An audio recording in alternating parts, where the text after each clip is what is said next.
Hi guys, I'm Andy Schell. And I'm Mia Karlsson. And we're from 59 North Sailing. This is our new FAR 65 Falken.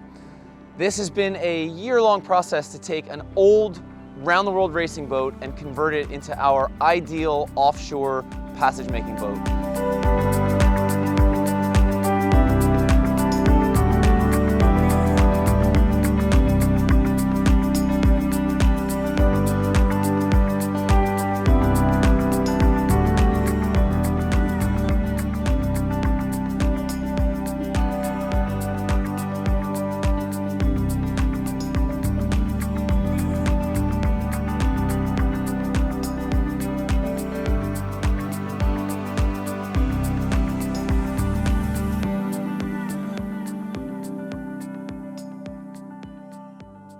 Mia, this is the fourth boat you and I have refit in our career. 2 for pleasure, 2 for business. I think we did it just right this time. What are you most excited about? Well, I'm really excited that this boat was going to be used for what it was meant to be. It was taking people offshore sailing, and also that we got to strip out the midsection and turn it into, from a race boat to more of a cruising layout. I'm really excited about that.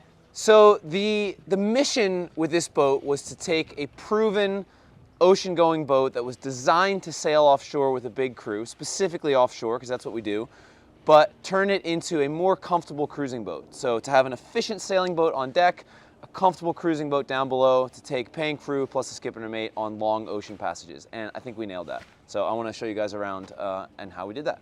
Basically, you'll see that everything we did on the boat had a design towards efficient ocean sailing specifically, and we'll get into some of those systems.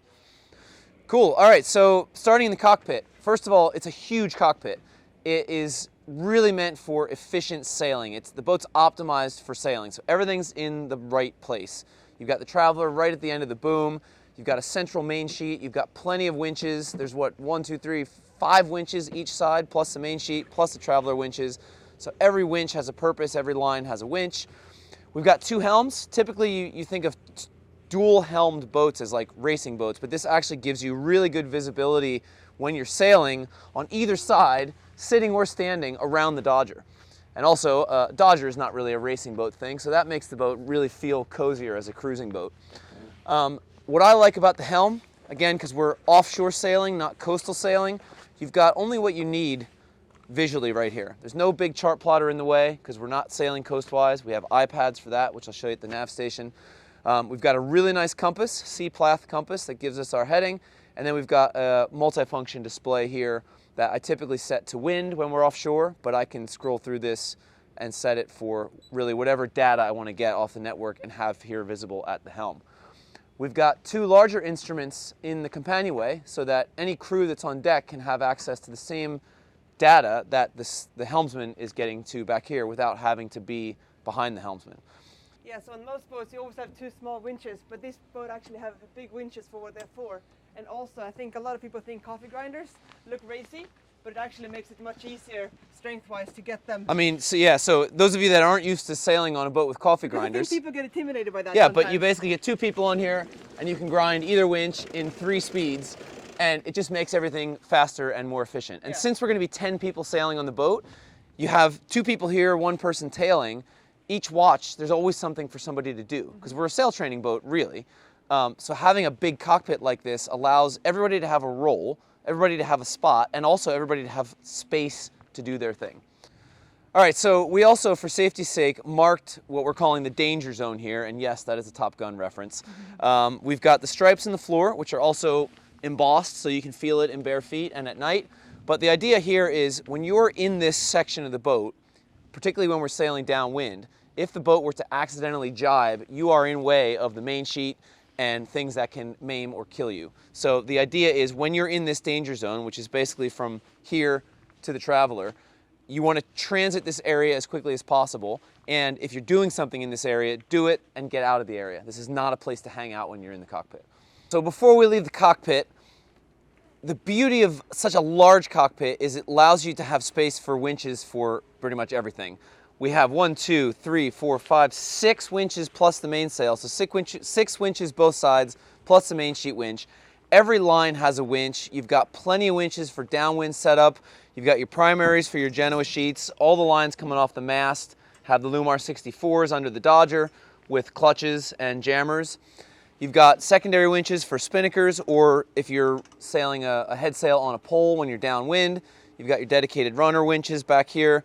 You can never have too many winches on a boat, particularly when you're doing ocean sailing and particularly downwind stuff, when you got the main boom prevented out one side, a pole with sheets coming off it on the other side. You end up using quite a lot of winches. So having that is a very nice, nice way to have a cockpit set up. As I mentioned before, lots of room for people to move around and be in the positions they need to be in. So like athletic positions for grinding winches. You're not sitting, and everything's set up where it needs to be, and I really like that. You can see Mia's holding onto the Dodger. We built in handholds on the Dodger, so you can rely on that as a way to make your way onto the deck. And a consideration when we got the Dodger was to make sure that the winch handle would fit a full-size winch handle. So you can actually grind it, because there's so many boats that design a Dodger and then you can't turn your winches. Yeah, good point. So as we make our way forward, everything, the boat was basically stripped to a bare hull on deck and inside, and everything was either refurbished or replaced. Stanchions and stuff were refurbished and replaced. A lot of the pad eyes were refurbished and replaced. All the bolts that went through stuff was replaced. We eliminated some of the Genoa tracks back here. One of the nice things about taking an old racing boat and turning into a cruising boat is you can minimize some of the deck gear, because you're not going to have the full sail plan. You're not going to have the full complement of whatever, 17, 18 crew. So you can make things a little bit cleaner on deck. So coming forward, we did replace the jib sheet and staysail sheet tracks with Harken gear. Put a new Harken mainsail track on the mast. The spar is original, the boom is original. A lot of the hydraulics were replaced or serviced, as I said. All the standing riggings replaced. Chain plates are original, but they were out and NDT tested. So all the big time safety stuff was NDT tested to see what we could refurbish or replace. We have a really nice big foredeck up here with hatches to each compartment inside the boat, so you have access from on deck down below. Do you want to talk about each hatch? This one goes into the head. Yep. Which is nice to have a vent in the head. This one comes down in the fore cabin. Then we have one for the sail locker, and all the way up forward we have the hatch for the boat locker. And we'll look at those compartments when we go down below. Yeah. Before we go all the way to the bow, talk a bit about the sail plan. Again, the boat was set up for long distance ocean racing, so I think the original sail plan has something like 13 or 14 sails in it. Since we're using it for a cruising boat, we added a roller furler, a manual roller furler on the head sails. We carry 2 jibs, so a jib topsail, which is our reaching sail, and an AP, or an all-purpose jib, which is our upwind jib. Neither of them are overlapping, so they're pretty easy to handle, and despite being a 65-foot boat with a big rig, they're easy to flake on deck when we do sail changes. We have an inner forestay to fly a staysail and a storm jib. So our typical progression is, if we're upwind, we've got the AP jib, then we move down to the staysail, then we move down to the storm jib. The mainsail has 3 reefs. We also carry a storm trysail, and we'll carry 1 spinnaker, though we haven't tested the spinnaker that we have enough yet to decide what exactly we're going to do.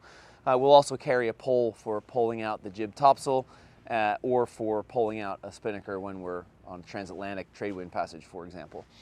Some cool little clever things that I like. We've tried to minimize deck hardware. You get on a boat this big and blocks start getting very expensive. So for example, here on the furling line, instead of blocks running on the tow rail, we have just low friction rings that are lashed to the stanchion bases.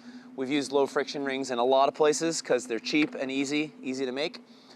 Coming all the way to the bow, again, we're a cruising boat, so an important part of a good cruising boat is good ground tackle. We've got a big old Falken anchor on there made by Rockna, Falken 55, and the heaviest duty Maxwell windlass that they make. It's a 2,000 watt electric Maxwell windlass. The beauty of this windlass is the Wildcat on it accommodates chain and rope. So we have 40 meters of 12 millimeter chain, and then another 100 meters of, I think it's 20 millimeter 8-strand braided rope, which I like for a number of other reasons, but it keeps some weight out of the bow with not having all chain. And we decided to, instead of having push buttons up on the deck, they tend to corrode. We have a remote control in the under here that we can just take up when we're anchoring, so it doesn't get exposed with salt water. That's been a problem on past boats. The buttons end up sticking and not working right. Yeah. All right, cool. So let's go down below. Nice thing about any seagoing cockpit, two things. You're not going to get water down below because there's a nice high step here, but also it's very safe.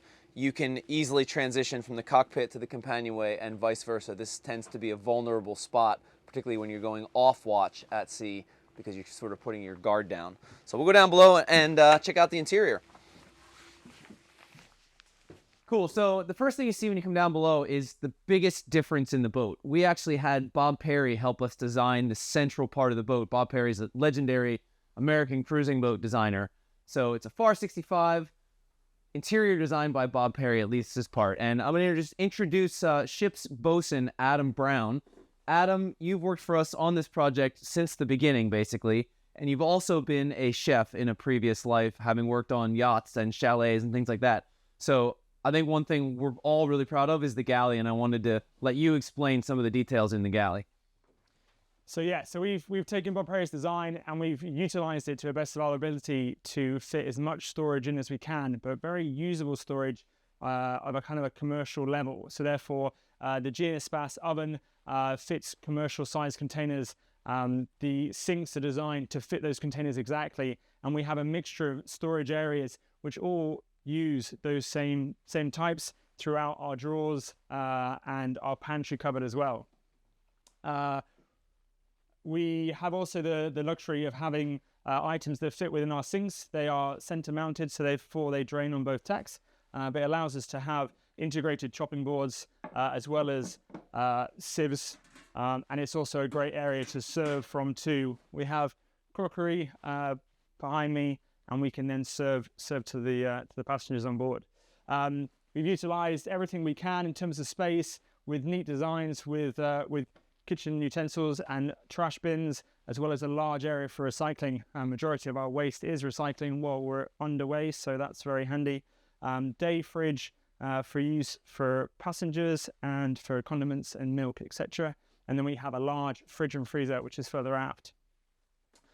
We've utilized nice sturdy mugs and added some nice wooden touches to soften the boat, as well as these large top cupboards where we've labeled and organized everything. Plenty of handholds throughout the kitchen, as well as high fids. They are kind of hip height, so therefore it's a very easy place to brace yourself, as well as on the oven and the gimbaled oven as well. I think my favorite thing about the general aspect of the interior was to take this boat, which used to have a blue floor, all plastic, no wood anywhere, and the idea was to keep it. The nice thing about a race boat, it was stripped out. It's simple. You can see everything. You can still see here. I mean, this is just bare hull. We added headliner, but we warmed it up just enough so she feels really cozy, but you still have easy access to everything. I think that's my favorite part about the interior. Just the door on the head being veneered wood. Adding this sapele. This is this is actually sapele, not teak, because teak is really difficult to get sustainably sourced. Yeah. So we actually ended up purchasing 1.4 tons of sapele, and it's been milled and chopped and it's spread around the boat. Yeah. So to the other side of the interior, again, Bob Perry's salon design that Mia, I think we went through like 25 different iterations till we got to what we wanted, but I really think we nailed it. And I want you to talk a little bit about some of the details, one of which I'm sitting on, our portable ottomans. Yeah, So the key point with this, in the past, it was pipe bunks here and on the other side in a central galley, like Andy said. And we wanted to make this more like a hangout space where like you can cook and you can eat and you can hang both at the dock and at the sea. So in the past, there used to be an opening matching the other side right here. So you walk through to the forward cabin, and we decided to close that off to get more of a closed-in salon area. And with limited space, we're going to be 10 people at sea all the time. And we're never going to be able to have 10 people around the table. But I think we've managed to squish in 7 people. I think 6 is pretty comfortable. And to utilize the space, we got these ottomans that you can just kind of sit on. You can fold them up when you're at sea, or you can use them as storage. It's a very handy camping store feature that we found that is going to be on the boat. And also, like I said, there was 4 crew bunks here in the past, and we decided to not have any crew bunks here. We have enough bunks in the rest of the boat, and it is a nice place for people to be able to sit while at sea. On day 10 on a passage, be able to sit down here and read a book or plot some celestial without people sleeping in the way. I think one of the coolest things about taking a racing boat, again, back to a cruising boat, that's what we've done.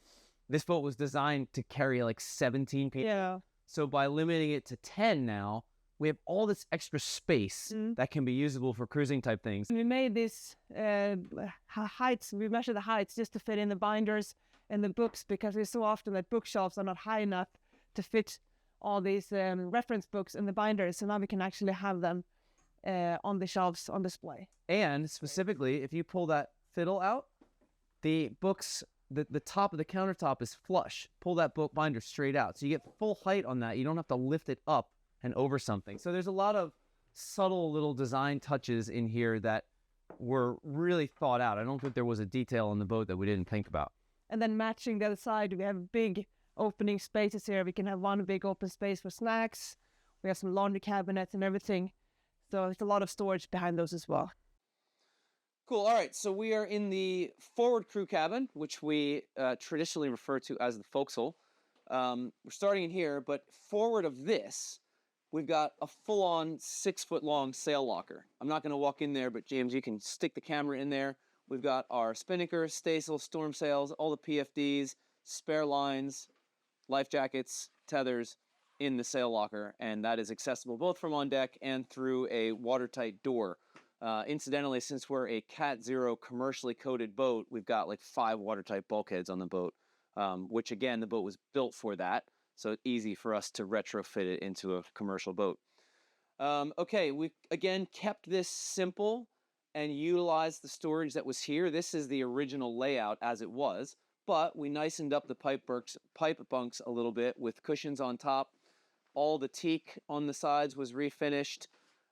We've put wood trim around all these locker doors. Previously, this was just bare fiberglass. Important thing to note about these lockers, you will notice that it's outside the galley. There's not a single door on the boat, because at sea, doors tend to break. So all this storage space has simple mesh for breathability, mesh panels with a zipper. So each bunk, each crew member will get a full-size locker, and that still leaves us plenty of storage for tools, spare parts, rigging, stuff like that. We've got 16 of these lockers just in the forecastle alone, 4 of which will be used by crew. The jib topsail currently is flaked and folded down here. This serves 2 purposes. It allows us to keep the sail locker a little bit not overcrowded, so you can actually get in there and work. And it also provides a bit more sort of hip stability for the crew as they're moving around up here. A couple little nicer touches. Each bunk has a photo from various passages that we've done over the years. We also have a Swan 48. This was actually our old boat, Swan 59 Ice Bear. We've got a Swan 48 that's currently up in Norway. So it gives a little bit of, particularly for returning crew members, a feeling of, okay, this is pretty cool, these adventures that we've all been on. We've got an access hatch on deck here for the sail, as well as an escape hatch should anything go wrong at sea. So a couple other clever features. We put lee boards on the lower bunks, so it's a solid board that allows you to feel really secure at sea when the boat's heeled over. Lots of boats have lee cloths, which you've probably seen, but we prefer lee boards. They make you feel more secure. You can sleep better, more confidence. The upper pipe bunks are adjustable, so you can adjust the angle of heel. They also have lee cloths that go under the cushion if you want a little bit of extra support. And Adam, our bosun, his wife designed and built on her sewing machine these pockets. So each pocket has a space for your phone, space for your Kindle, glasses, and the reading lights in the bunks actually have a USB outlet. So small little clever touches. Every bunk has a fan. We're winter in England right now, but eventually this boat's going to make it to warmer weather, so it's important that every bunk has a fan in it as well. The other nice thing is every bunk on the boat is equal. So whether you're in a pipe bunk or a lower bunk, you get the same accoutrements at your bunk, you get the same amount of storage, and there really isn't going to be a better or worse bunk on the boat. They're all fairly equal, which is a really nice thing because it doesn't matter where crew sleep, they're going to have a similar experience. So before we work our way to the back of the boat, I'm excited to talk a bit about systems. Again, because the boat's mission is long offshore passages off the grid and unsupported, we wanted the boat to have simple but robust systems, from the electrical system to the navionics setup. So we've got a NEMA 2000 network, we've got all the data leads to that. We've got iPads that do a lot of the job of a traditional chart plotter, but they do it wirelessly via NEMA wireless gateways. So we've got like our tank gauges on one iPad. We've got our charts. We do paper charts as primary charts, but we've got our electronic charts and AIS on another iPad that stays at the nav station. Then we've got a rover iPad. This can go outside to the helms and be used when we're navigating in and out of harbors. On the system side, you can see a bunch of battery monitors up here. We have a pretty big lithium iron phosphate battery setup. So we've got, it's a 24 volt boat. We've got almost 1,000 amp hours at 24 volts. And of course, lithium gives you like 80% capacity, so you can run them down to 20%. We've got our engine start bank and our nav bank on traditional AGM lead acid batteries. So what that allows for is, if we have a problem on the house bank side, you can still start the engine and you can still run the critical nav equipment, radios, nav lights, VHFs, off the AGM bank. This is getting pretty technical, but the house bank serves as our electrical fuel tank. That charges the AGM banks via DC to DC chargers. And all the high capacity charge sources, the dual gigantic alternators on the engine, for example, feed the Lithionics house bank. We also have a Watt&C hydro generator that charges us while we're underway sailing. Another reason we don't have other green energy is we wanted to keep the decks clean. So that kind of eliminated solar or wind, because again, you want to keep that stuff off the deck when you're at sea. No generator. The two alternators on the engine provide 450 amps at 24 volts. So it's a really high output, effectively using the ship's engine as a DC generator to charge the Lithionics house bank. So even if you have that capacity in the battery bank, if you don't have any way to quickly recharge it, you're not getting that much out of it. So I'm really excited about the systems on the boat, being that we have redundancy. We can go like a week on anchor before we have to recharge the batteries, and then we can recharge them back up very quickly. Okay, so I'm sitting on the mate's bunk. A really nice feature back here between the skipper and mate's cabin. You have access without going all the way around, and between them is a secondary nav station. Now, in the original layout, this would have been the only nav station, but since we wanted a nav station that the crew could use, we converted the head into a nav station forward, but we still have our own sort of private desk at the back. So all the navigation equipment is at the forward nav station. This is more like a writing desk or just a quiet space for the skipper and mate to have their things and write in their journal or whatever. And we also have a VHF radio, and the sat phone is back here. We also opened up access. Now both the skipper and mate's cabin have access to the steering quadrant, and there's a secondary companionway that leads out straight to the helms. So now, if the skipper or the mate is off watch and they're needed on deck in a hurry, they're only 2 steps away from the ladder to the hatch that leads you straight to the helm. Okay, so now we're in the opposite side of the boat, starboard side. This is the skipper's cabin. So single bunk, storage above. We keep the commercial med kit up here so that the skipper and mate have easy access to it. More storage at the back here. Again, same style, wood around all the lockers that wasn't there before. Mesh covers on there. As we work our way forward, symmetric crew cabins on this side, exactly the same as it was on port side. Down here is our systems access. We've got the water maker in this compartment here. It's fully manual, Spectra Cape Horn water maker. It's the exact same water maker we have on our other boat, so we can use knowledge and parts and filters and stuff is all the same for both boats. We have a Beta 85 horsepower engine, painted Kubota blue. That's a thing with me. This is the 3rd Beta engine I've refit in a boat. They've all been blue. We've got a fuel transfer pump. There's 8 fuel tanks under the floor. So the transfer pump also polishes the fuel so that the day tank always has clean fuel in it. And that day tank feeds both the engine and the diesel heater. This was different from the original engine compartment in that the boat used to have a generator. So by removing the generator, it gave us room to build a separate compartment for the water maker in this same sort of machinery space. So it really made this a nice dedicated machinery space. And without even really realizing it, the top of this, all of this comes off, by the way, to give better access to the engine. But the top of this makes for both excellent chart work area, even though it's not great to sit around, but even better, this is a natural workbench where we end up doing all of our sort of spreading out tools and doing some work and stuff back here on top of the engine compartment.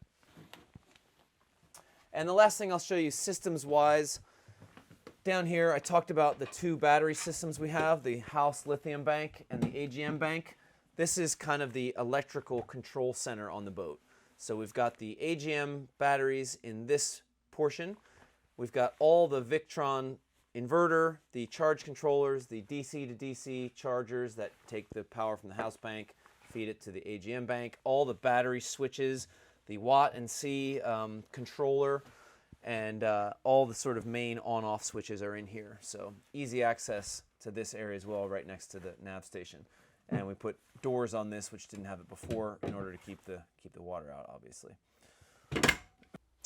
Cool. The last compartment inside the boat, we have two heads. Uniquely to this boat, and you hardly ever see boats like this, but both heads are facing fore and aft. So when you're sitting on the toilet, you are supported from side to side. It doesn't matter what tack the boat is on. And that is such an important detail when you're offshore that you don't realize until you're sitting on the toilet on the wrong tack. Same sort of idea, and here we added the wood trim everywhere. Simple foot pumps in the galley, in the heads. No pressure water in here, doesn't need to be. The forward head actually did not have a sink previously, so we were able to repurpose some of the fiberglass furniture from the old galley to build a sink into the forward head compartment. So we tried to, again, like we said, recycle as much material from the original boat as we could to get back into the new build inside. Cool, so there you have it. I will be spending a lot of my time at sea this year at this very nav station when we're offshore, and I can't wait to see how the boat performs at sea. We've sailed it on 3 sea trials here in the English Channel, including a 55-knot hail squall. So it's very exciting to get the boat out on the high seas with crew on board. I really think we got the perfect combination of a boat that's fun to sail, easy to sail. It's going to be fast offshore, but it's going to be comfortable, and it's going to be a nice, cozy refuge to come down to when you're down below and off watch. And can't wait to see where we take it.